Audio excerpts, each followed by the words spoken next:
If you like audiobooks or audio shows, check out a free trial of Audible. Just click the link in the description. Welcome to Mindshock. Today's episode focuses on, is the world designed for simpletons or the lowest common denominator? And what is that costing humanity? Very, very mind-shocking topic with incredible implications. As always, if you enjoy the podcast, you can donate to our PayPal. Just check the link in the description. Make sure you subscribe to the channel, hit the bell for notifications. If you like the podcast, hit the like button, share it across social media platforms. Questions, comments, thoughts, theories, suggestions, rebuttals, or debunkings of any kind, leave them in the comments section. You could also request podcast topics or true crime cases or logical analyses for Mindshock to cover. If you are a patron, you will get a priority for those requests. You can also check us out Facebook, Twitter, and Reddit.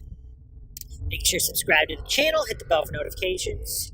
Make sure you allow your device to have those notifications come through so you can be notified when the latest Mindshocks drop.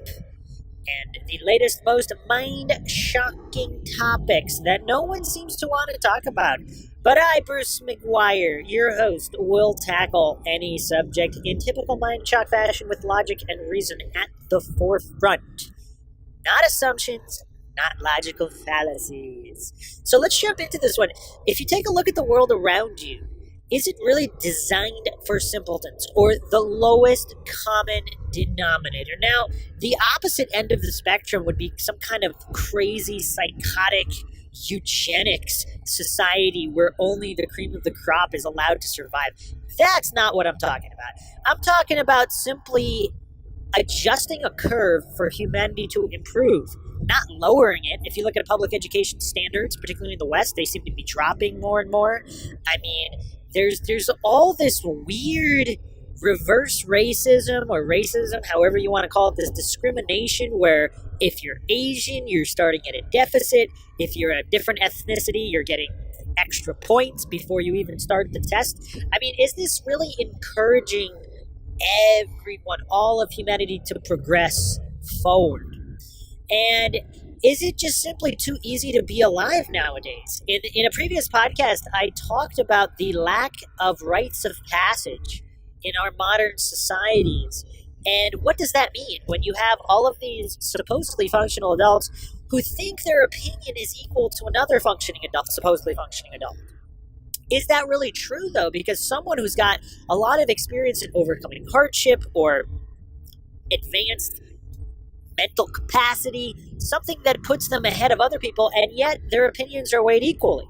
In this democracy and mob rule where the majority violently oppresses the minority, but they can switch, so somehow people are okay with it, because if the next voting cycle, whatever other group happens to win the vote, they get to boss everybody else around. So it's like 51% bossing around 49%. It just goes back and forth, while the corrupt profiteer puppeteers at the very top of the pyramid just laugh their way to the bank.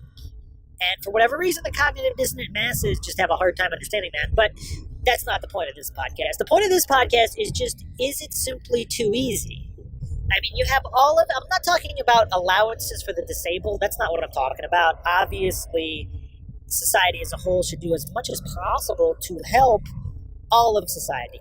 I'm talking about the average baseline.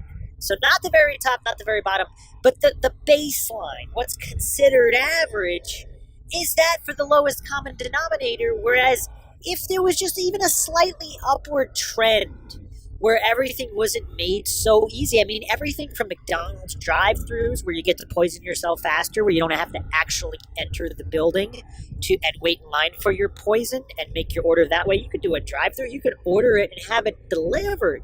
You can have your poison delivered to your house nowadays. Get a phone app. What has all this technology and societal engineering to the lowest common denominator, where has it brought all of humanity at this point in 2020? Is the average individual's ability to undertake hardship really ahead of where it was, let's say, 100 years ago?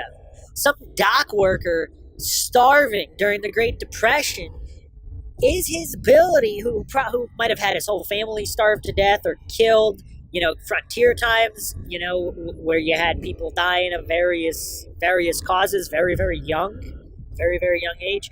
You have people marrying, remarrying, all their children die. They're getting more children. It's tough. I mean, is the average person today tougher than 100 years ago, than 200 years ago, than 1,000 years ago? Now, obviously, everybody's different, but I'm talking about the average, the baseline.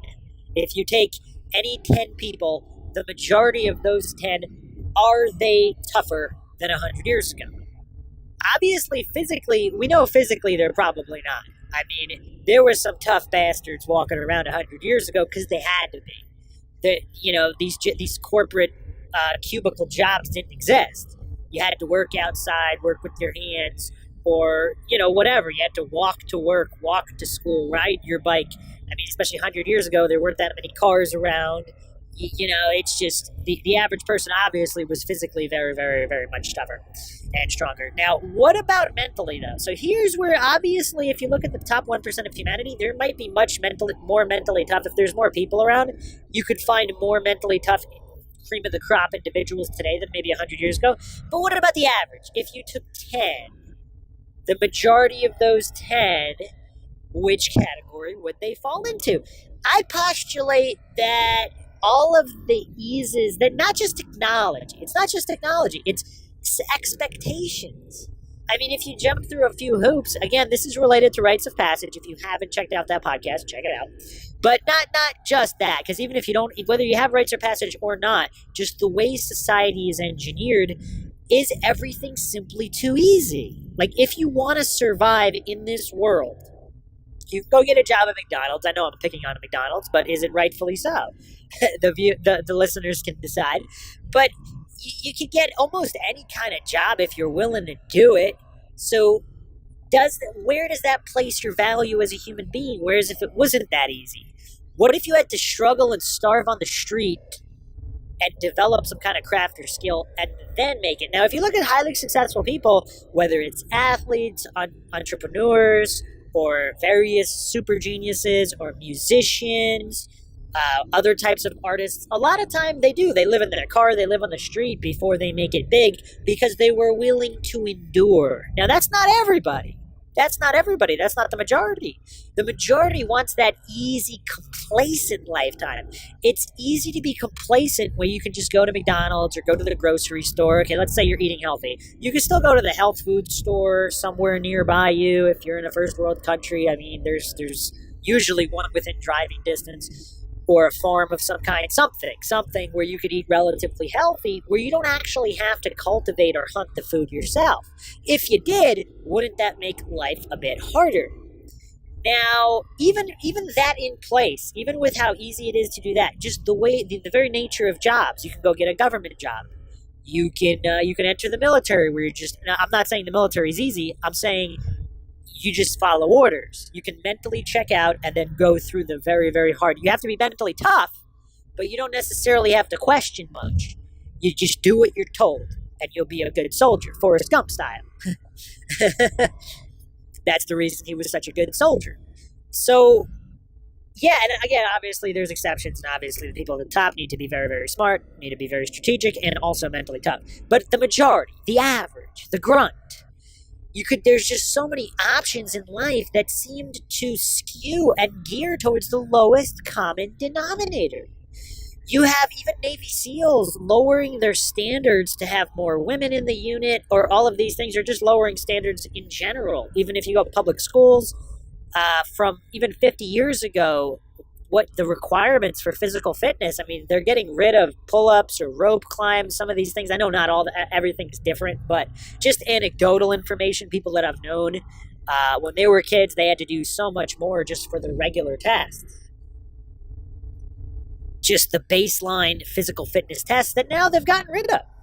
So the cream of the crop seems to be getting better. So if you take that that fringe edge, like the top 1% of athletes in the world, they're probably faster and stronger, not just because of nutrition, but just even mentally. If you look at the Roger Bannister's 4-minute mile, when the guy that the sub 4 minute mile, the guy that came in second also ran a sub 4 minute mile, and I don't even know if he thought it was possible or not. He was just trying to win the race, but he had to because he had to keep up with the guy in front. And then as soon as he broke the 4 minute mile, now there's high schoolers breaking the 4 minute mile. It's just that mental barrier was removed. So now all of the sheep who couldn't think outside the box, now they know for sure it's possible. So they don't have to be that rogue maverick pushing the frontier like Roger Bannister now. And he wasn't, there were other guys who broke 4 minute miles, like even 50 to 100 years prior. I mean, there's some obscure newspaper articles you can find. Maybe I'll do a podcast on that if people are interested. I've done some research into world records. I will be doing a podcast on the greatest world records and the best superhumans, because that seems to be of interest to many people, including myself. And so just, it might have been broken before, but it was just publicized. It was officially broken by Roger Bannister, and at that point, the whole world knew. So at that point, you can't say it's impossible because someone already did it. Now, every feat that was once considered impossible was considered impossible until it was done. And then all of these just people whose, whatever you want to call it, cognitive dissonance, just appeal to incredulity, logical fallacies, just the mental incomprehension. It's almost the willingness to excuse a task, like making yourself appear less lazy by saying something is impossible or something is too difficult. And that kind of ties in with everything that I'm saying. What are the mental attitudes? You regurgitate information on command in high school, like a trained monkey. Then you do it again in college and you get your degree of indoctrination.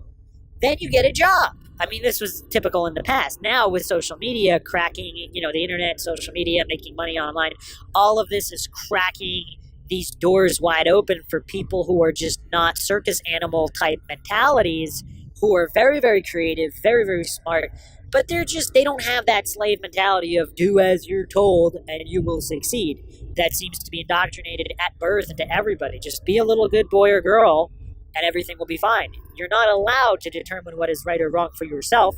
You're not allowed to rock the boat or question societal conventions, because that's just, that would be madness. that would disrupt the whole cult of authority and state worship. So just looking around you at society, has everything been engineered so that the lowest common denominator can succeed at a base level? Now, what would happen? I'm not talking about a huge overhaul or revamp.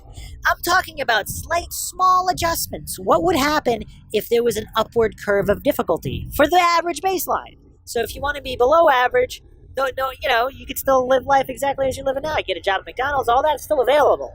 But just that average baseline of what was considered acceptable and how everything is geared, like even your own health, just taking care of your own health it's people are so lazy. They want the nanny state to give them health care. They want to go to the doctor and appeal to authority, logical fallacies, and these scientists and priests. Now, again, I'm not saying what they're saying is wrong. I'm not saying the medications don't work. I'm not saying the vaccines don't work, although if someone wants to say they do, obviously the burden of proof is on the one making the positive claim, and they would have to prove that any vaccine, safety or efficacy, it has to align with the scientific method if they want people to believe it. But I'm not questioning. Let's say everything the doctor says is true.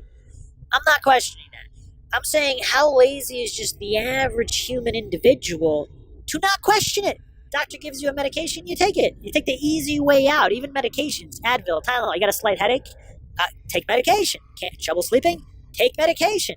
Because it's too hard to just get more exercise, eat healthy, do meditation or whatever, yoga. I mean, it's good. People make fun of it, but it really does keep you healthy. I mean, there's a reason that it's been around for so long, because it's useful. Things that aren't useful are usually discarded after several generations, if not even less than one generation.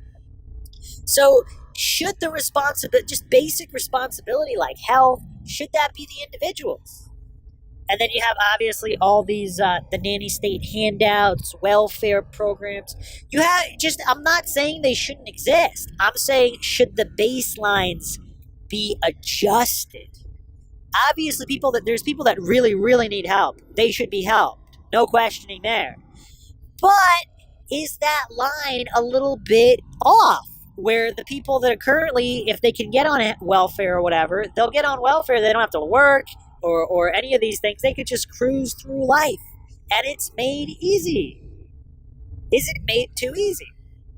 So all the listeners out there, feel free to leave your comments. I'll be interested to see where people from different parts of the world are from, give their opinion, because that baseline, if you look at some third world countries, I don't think you can make that argument that baseline's too low. In other countries, non-first world countries, it's a lot more difficult to survive. You got to be tougher mentally, physically. And is that going to push the human race forward? Now, technology, of course, it's tough with technology, but with or without technology, even keeping all of the luxuries of modern tech in place, just adjusting those baselines could still have tremendous benefit, especially if that baseline is just slightly triggering upward. So hope you guys enjoyed another edition of the Mindshock podcast. If you like the podcast, you can donate to our PayPal. Just check the link in the description. Make sure you subscribe to the channel, hit that bell for notifications. If you like the podcast, hit the like button, share it across social media platforms. Questions, comments, thoughts, theories, suggestions, rebuttals, debunkings, leave them in the comments section. You can check us out Twitter, Reddit, Facebook, Patreon. Patrons do get priority case, topic, logical analyses, requests, co-podcaster requests. And you can also be a guest on the podcast, depending on your tier. This is Bruce McGuire signing off. Catch you guys next time.